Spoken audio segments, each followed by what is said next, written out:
ఈరోజు మనం 28వ రోజులో ప్రవేశించాం.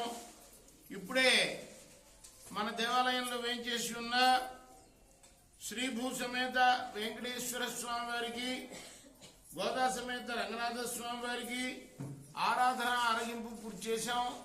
ఇప్పుడు మనం సంప్రదాయం ప్రకారం 12 మంది ఆళ్వార్లలో ఒకరైన గోదాదేవి రచించి గానం చేసిన తిరుప్పావై గ్రంథంలోని 28వ పాసురాన్ని స్వామివారికి విన్నవించుకుందాం. ముందుగా గోదాదేవి యొక్క ప్రార్థనా శ్లోకాలు చదువుకుందాం. ఆండాళ్ తిరువడిగలై శరణం స్తనగిరితటి సుప్తముగ్ధోద్య కృష్ణం నరాద్యం సంస్కృతి సతసిద్ధమధ్యాపయంతి వాసిష్ఠాయాం సృజనిగలితం యా బలాత్కృత్య భుంక్తే గోదా తస్సై నమైదమిదం భూయేవాస్తు భూయః కమనిమాలా చారుకల్లారహస్తా స్తనభరణమిదాని సంద్రవాస్వల్య సింధు కవినితా సజ్జురా కృష్ణనాథ సకులు గోదా విష్ణుచిత్తాత్మజా నమః. కర్కటే పూర్వపాల్గొన్యాం తులసీ కాననోద్భవాం పాండే విశ్వంబరాం గోదాం వందే శ్రీరంగనాయకీం. ఆండాళ్ తిరువడిగలై శరణం.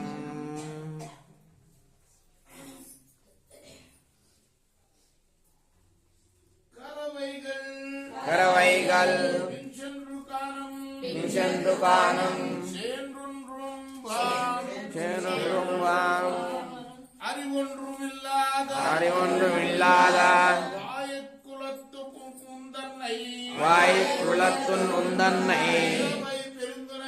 இரவை பெருந்தினை குன்றியம் நாமுடையோம் உரை ஒன்று மில்லாத கோவிந்தா உந்தன்னோடு ஊர்வேல் நமக்கின் ஒளியாது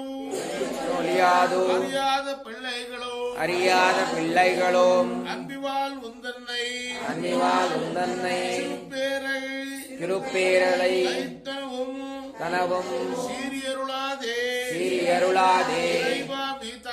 இறைவா நீ தாராய் வரை ఏలోరెంబావాయ్. స్వామి, మేము ఎటువంటి వాళ్ళం అంటే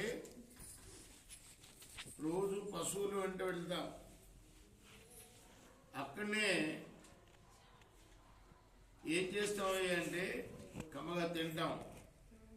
శుచి నియమాలు ఏమీ ఉండవు.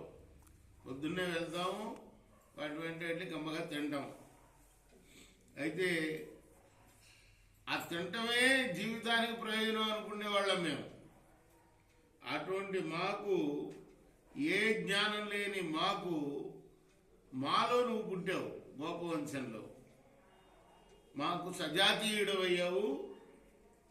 అదిగో నువ్వు జన్మించడం వల్ల మాకు కొంచెం పుణ్యం వచ్చింది. నువ్వు మాలో పుట్టడం వల్ల మాకు కొంచెం పుణ్యం వచ్చింది. మాకు ఎన్ని లోపాలున్నా కూడా తీర్చగలిగేటట్లుగా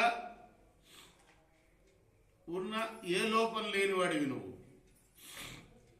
మరి గోవిందా, ఓ స్వామి, నీతో మాకున్న సంబంధం పోగొట్టుకుంటానికి వీల్లేదయ్యా. అది లోక మర్యాద ఏమీ తెలియని పిల్లలం మేము.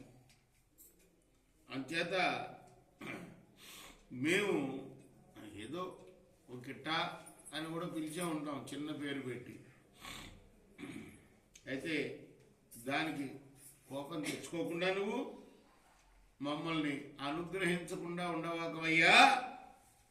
మాకు అపేక్షితమైన పరాన్ని ఇవ్వవయ్యా అని ఈ పాసురానికి అర్థం. ఆండాళ్ తిరువడిగలై శరణం. ఇప్పుడు మనం